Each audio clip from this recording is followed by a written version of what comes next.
Welcome to The Explainer. Today, we're diving straight into Thomas Alethea's 12 Steps to a Good Life and unpacking some seriously powerful insights. We're going to look at how you can take a seemingly simple tool, the checklist, and use it to completely master your daily chaos. It's kind of hiding in plain sight, but it can totally revolutionize how you handle both your work and your personal life. So, let's just get right into it. Have you ever found yourself frantically tearing the house apart, looking for your car keys while the clock is just ticking down? It completely throws off your entire morning, right? We've absolutely all been there. It feels like a tiny, annoying thing, but it's actually the tip of a much larger, way more disruptive iceberg. Seriously, these relatable frustrations, like rushing out the door late, eating late fees because a bill got lost in the shuffle, or totally blanking on an important appointment, they're actually the cascading symptoms of a disorganized life. The author makes a great point here. These things feel easy to brush off in the moment, but they really add up. It happens because we rely way too much on our flawed, stressed-out memories, which basically just leads straight to compounding anxiety and major decision fatigue.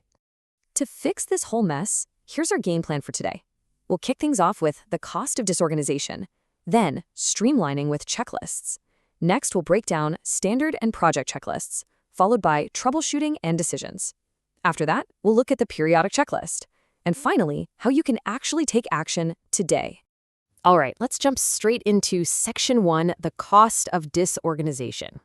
So disorganization isn't just a quirky personality trait. It's a systemic habit that literally drains your most vital resources. Think about time for a second. As the book notes, you get exactly 1,440 minutes in a day. That's 86,400 seconds. Time always flows exactly the same.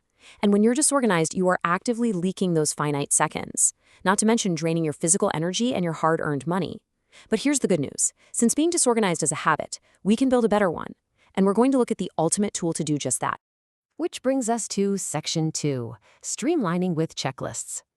Now, I know what you might be thinking. A checklist? Isn't that just another chore? Well, actually, no. It's a formalized cognitive tool specifically designed to reduce errors, especially when things get complicated. Think of it like an external hard drive for your brain.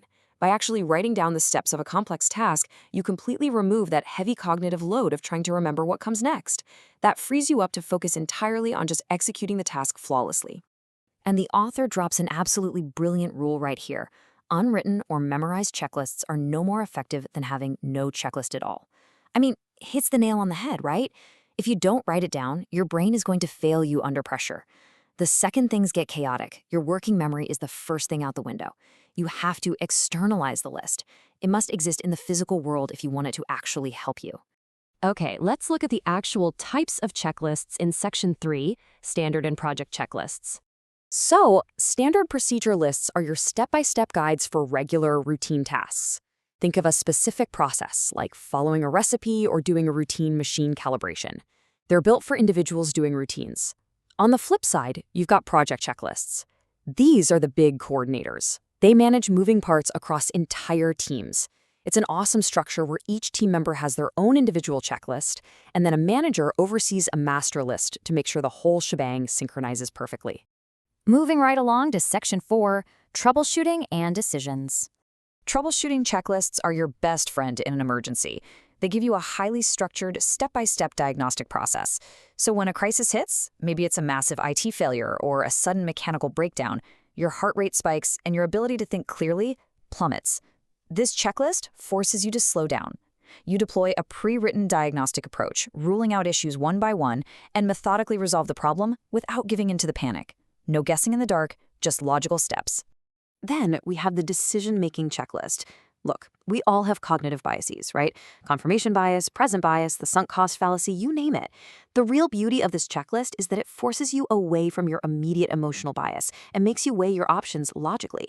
When you run a major life or business decision through a preset list of criteria, you detach from the emotion and actually make choices that align with the facts and your true long-term values. And that brings us to Section 5, the periodic checklist.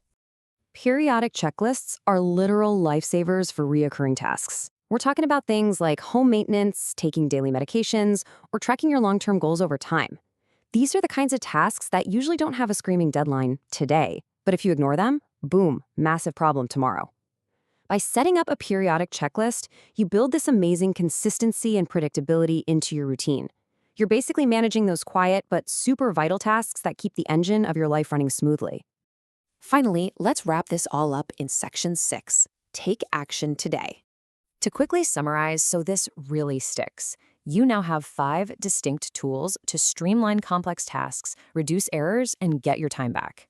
You've got standard procedure lists for your routines, project checklists to coordinate your team, troubleshooting checklists to diagnose emergencies without freaking out, decision-making checklists to bypass those emotional biases, and periodic checklists to lock in your long-term progress. Implement these, and you stop relying on your fragile memory and start leaning on bulletproof systems. So, I want to leave you with this quick question. Now that you're armed with the ultimate organizational toolkit, what chaotic area of your life are you going to conquer first? Pick just one of these 5 checklists, jot it down on a piece of paper today, and just watch how it completely transforms your efficiency. Thanks so much for hanging out with me on this explainer, and we'll catch you next time.